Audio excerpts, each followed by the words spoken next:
Noxus. Noxus is a powerful empire with a fearsome reputation. To those beyond its borders, it is brutal, expansionist, and threatening. Yet those who look past its warlike exterior see an unusual, inclusive society, where the strengths and talents of its people are respected and cultivated. The Noxi were once fierce barbarian tribes, until they stormed the ancient city that now lies at the heart of their domain.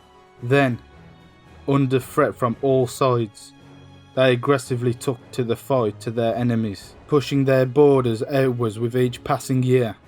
This struggle for survival has made modern Noxians a deeply proud people who value strength above all, though that strength can manifest in many different forms.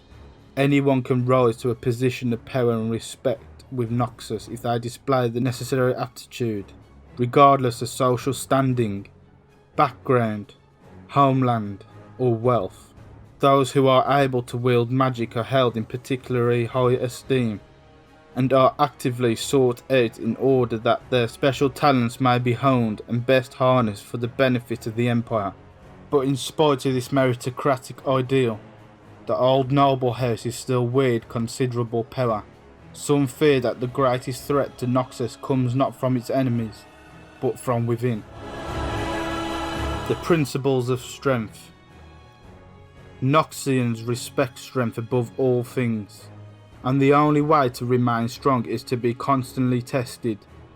They relish the opportunity to compete with one another, for fear of growing weak, and even those at the peak of power must always seek new ways to challenge themselves, or they will not remain in power for long. It is not just physical or material strength that Noxians admire. Those who demonstrate expertise in politics, craftsmanship, and trading all help to create a stronger Noxus. Noxus has one of the strongest armies in the known world, composed of elite troops such as the Trifarian Legion, as well as hundreds of individual, localized warbands, led by their own chieftains, marshals, and captains. Each warband is unique, with its own culture and hierarchy.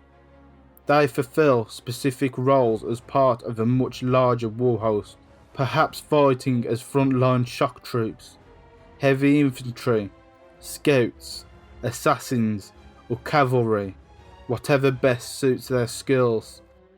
The most elite, respected, and battle-hardened military forces within the Noxian Empire, the Legion, is led by the hand of Noxus himself.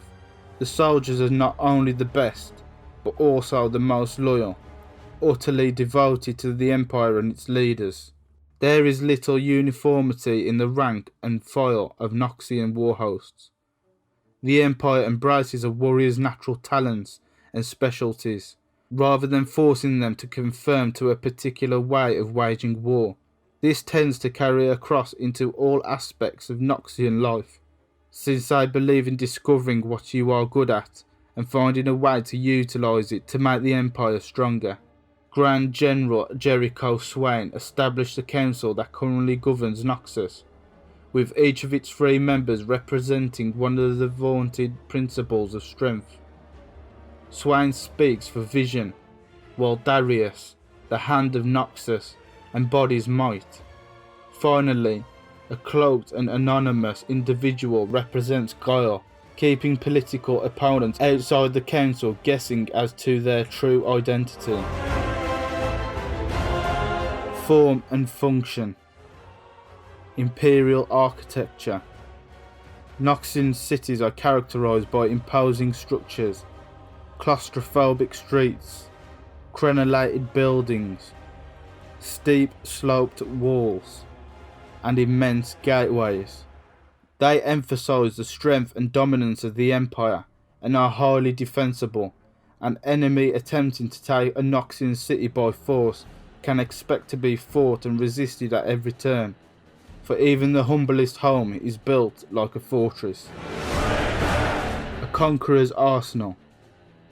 The forges of Noxus never cool, churning out swords, axes, and armour in vast quantities for distribution to the war hosts. The Empire values function over form, their designs often enabling additional uses, such as hooked handles to unhorse mounted enemies. In recent years, Noxus has begun to experiment with crude black powder weapons and chemtech from Zarn, though the results are often as destructive to friend as they are to foe. Building an empire. Noxus is aggressive and expansionist, always looking to widen its borders by conquering new lands. It does not always do so by violence. Indeed, many are the nations that have taken the knee before the Grand General, seeing a chance for greater stability and security in joining the Empire. Those who defy Noxus, however, are crushed without mercy. War Masons. These resourceful individuals are scouts, engineers, and warriors all at once, who design and oversee the construction of roads, bridges, and fortifications.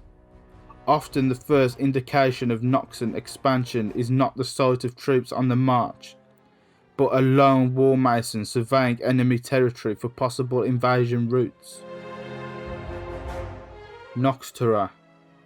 Whenever Noxus is victorious, the war masons immediately set to work stamping the Empire's authority upon the newly acquired territory.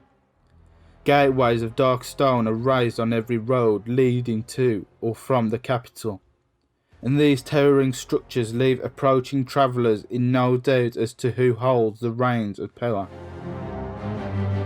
Noxian Basilisks. Monstrous reptiles from the jungles of eastern Shurima. Basilisks are fierce predators that can grow to gargantuan sizes. Juveniles are prize riding beasts, and few can stand against their charge. After they become too large for a rider to control, they are put to use as beasts of burden, or sometimes as living battering rams to smash down the walls of besieged cities. The capital.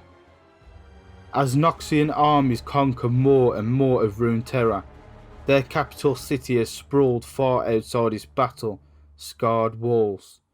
Old Noxus retains its forbidding character, but the structures behind its original fortifications grow ever more varied, as the diverse peoples of the Empire are drawn to the capital by the promise of wealth and glory.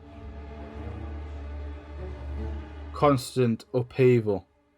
Due to the very real threat of political coups, assassinations, and sundry other intrigues, property and holdings change hands often within the capital. Since this gives the sense of nothing being permanent, it has given rise to a haphazard maze of new structures being built around and on top of the old. The immortal Bastian. Standing tall at the heart of the capital, it is said that this structure was raised by the dread revenant Mordekaiser, and parts of it have been raised and rebuilt over the centuries. There are many layers to it, with some portions now lying below ground, and the Triferix has forbidden any citizens to wander these districts, on pain of death.